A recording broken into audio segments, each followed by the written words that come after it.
Suicidal rates ಜಾಸ್ತಿ ಯಾಕೆ ಆಗ್ತಾ ಇದೆ ವಿದ್ಯಾರ್ಥಿನಿಯರಲ್ಲಿ ವಿದ್ಯಾರ್ಥಿಗಳಲ್ಲಿ ಅಂತಂದ್ರೆ ಯಾವುದೋ ಕ್ಷುಲ್ಲಕ ಕಾರಣಗಳಿಗೆ ವಿದ್ಯಾರ್ಥಿನಿಯರು ಸೂಸೈಡ್ ಅನ್ನ ಮಾಡ್ಕೊಳ್ತಕ್ಕಂಥದ್ದು. ಕ್ಷುಲ್ಲಕ ಕಾರಣಕ್ಕೆ ಟೀಚರ್ ಬೈದ್ಬಿಟ್ರು ಅಂತ ಸೂಸೈಡು, ಅಥವಾ ಇನ್ನೊಂದು ಯಾವುದೋ ಸಮಸ್ಯೆ ಆಯ್ತು ಅಂತ ಮಾಡ್ಕೊಳ್ತಕ್ಕಂಥದ್ದು. ಹಾಗಾಗಿ ಇದೆಲ್ಲವೂ ಕೂಡ ಇದನ್ನ ಹೇಳಬೇಕು ವಿದ್ಯಾರ್ಥಿಗಳಿಗೆ. ನಾವೇನ್ ಮಾಡ್ತೀವಿ ಇದನ್ನ ಹೇಳೋದೇ ಇಲ್ಲ ವಿದ್ಯಾರ್ಥಿಗಳಿಗೆ ಈ ವಿಚಾರದ ಬಗ್ಗೆ ಸೂಕ್ಷ್ಮವಾಗಿ ಯಾವ ರೀತಿಯ ಜ್ಞಾನವನ್ನ ಕೊಡ್ಬೇಕು ವಿದ್ಯಾರ್ಥಿಗಳಿಗೆ. ಎಂಥದ್ದೇ ಸವಾಲ್ ಬಂದ್ರು ಕೂಡ ಅದನ್ನ ನಾನು ಫೇಸ್ ಮಾಡ್ತೀನಿ ಅನ್ನುವಂಥದ್ದೇ ಚಾಲೆಂಜ್ ಜೀವನದಲ್ಲಿ ಇರ್ತಕ್ಕಂಥದ್ದು. ಸೊ ಹಾಗಾಗಿ ಓದಾ ಪುಟ್ಟ ಬಂದ ಪುಟ್ಟ ಅನ್ನೋಂಥದ್ದು ಆಗ್ಬಾರ್ದು, ಭೂಮಿಗೆ ಭಾರ ಅಂತ ಆಗ್ಬಾರ್ದು.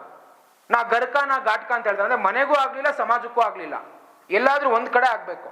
ಸೊ ಹಾಗಾಗಿ ಎಂಥದ್ದೇ ತೊಂದರೆಗಳು ಬಂದ್ರು ಎಂಥದ್ದೇ ಸವಾಲುಗಳು ಬಂದ್ರು ಕೂಡ ಅದನ್ನ ಫೇಸ್ ಮಾಡ್ತೀನಿ ಅನ್ನೋಂಥದ್ದು ಬರಬೇಕು. ಇವತ್ತಿನ ಯೂತ್ಸ್ ಅಲ್ಲಿ ಬಹಳ ದೊಡ್ಡ ಸಮಸ್ಯೆ ಏನು ಅಂತಂದ್ರೆ their minds are very unstable, ಯಾವುದೇ ರೀತಿಯ ಸ್ಟೆಬಿಲಿಟಿ ಇಲ್ಲ. CET 10th ಆದ್ಮೇಲೆ 8th 9th 10th ಅನ್ನು ಓದ್ತಾರೆ.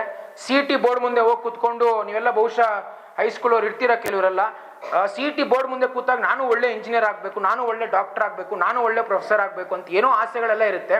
ಆದ್ರೆ ಇಂಜಿನಿಯರ್ಗೆ ಹೋಗ್ತೀರಾ, ಡಾಕ್ಟರ್ಗೆ ಹೋಗ್ತೀರಾ, ಫೈನಲ್ ಇಯರ್ಗೆ ಬರೋ ಅಷ್ಟೊತ್ತಿಗೆ ಪಾಸ್ ಆಗಿ ಬಂದ್ರೆ ಸಾಕು ನನಗೆ ಕಾಲೇಜಿಂದ ಅಂತ ನಿಮ್ಮ ಮೈಂಡ್ ಸೆಟ್ ಬಂದ್ಬಿಟ್ಟಿರುತ್ತೆ. ಅಂದ್ರೆ ಸ್ಟಾರ್ಟಿಂಗ್ ಅಲ್ಲಿ ಇದ್ದಂತ ಆ ಜೋಶ್ ಏನಿದೆ ಅದಿರೋದಿಲ್ಲ, ಆ ಜೋಶು ಹೋಗ್ಬಿಡುತ್ತೆ. ಆ ಜೋಶು ಪಾಸ್ ಆದ್ರೆ ಸಾಕು ನನಗೆ, ಕಾಲೇಜಿನ ಸಹವಾಸವೇ ಬೇಡ ಎನ್ನುವಂತ ಮನಸ್ಥಿತಿ ಎಷ್ಟೋ ಜನ ಯುವಕರಲ್ಲಿ ಇವತ್ತು ಬರ್ತಾ ಇದೆ. ಯಾಕಾಗೆ? ಆ ಏಕಾಗ್ರತೆ ಅನ್ನುವಂಥದ್ದು ಎಲ್ಲೋ ಹೋಗ್ತಿದೆ, ಆ ಥಿಂಕಿಂಗ್ ಅನ್ನುವಂಥದ್ದು, ಆ ಸ್ಟೆಬಿಲಿಟಿ ಅನ್ನುವಂಥದ್ದು ಎಲ್ಲೋ ಹೋಗ್ತಿದೆ. ಇದನ್ನೇ ಸ್ವಾಮಿ ವಿವೇಕಾನಂದ ಹೇಳಿದಂತ ಸ್ಟೇಬಲ್ ಮೈಂಡ್ ಸೆಟ್ ಅನ್ನ ಇಟ್ಕೊಳ್ಳಿ. ಆಗೋ ನೋಡು ಬೆಟ್ಟ ಅಂತಂದ್ರೆ ಕುಟ್ಟಿ ಪುಡಿ ಮಾಡ್ಲಾ ಅಂತ ಕೇಳ್ಬೇಕಂತೆ, ಅಲ್ಲಿ ನೋಡು ಸಮುದ್ರ ಅಂತಂದ್ರೆ ಮುಕ್ಕಿ ನೀರು ಕುಡಿಲ್ಲ ಅಂತ ಕೇಳ್ಬೇಕಂತೆ. ಅಂದ್ರೆ ಆ ರೀತಿ ಯುವತಿಯರನ್ನ ತಯಾರು ಮಾಡುವಂಥದ್ದು ಸ್ವಾಮಿ ವಿವೇಕಾನಂದ ಹೇಳ್ತದೆ. ಇವತ್ತು ಸಣ್ಣ ಗಾಯ ಆಗ್ಬಿಟ್ರೆ, ಅಯ್ಯೋ ಸರ್ ನನಗೆ ಗಾಯ ಆಗ್ಬಿಟ್ಟಿದೆ, ನನಗೆ ಸ್ಕೂಲಿಗೆ ಬರಕ್ಕಾಗೋದಿಲ್ಲ, ರಜಾ ಬೇಕು ಅಂತ ಕೇಳ್ಬಿಡ್ತೀವಿ. ಸಣ್ಣದೊಂದು ಪೆಟ್ಟು ಬಿದ್ರೆ ನಮ್ಗೆ ಇವತ್ತಿದು ಆಗ್ತಾ ಇದೆ ಸಮಾಜದಲ್ಲಿ. ಆದ್ರೆ ವಿವೇಕಾನಂದ ಹೇಳಿದ್ದು ಬೆಟ್ಟ ನೋಡಿದ್ರೆ ಕುಟ್ಟಿ ಪುಡಿ ಮಾಡ್ಬೇಕಂತೆ, ಹೆಣ್ಮಕ್ಳಾಗ್ಲಿ ಗಂಡ್ ಮಕ್ಳಾಗ್ಲಿ.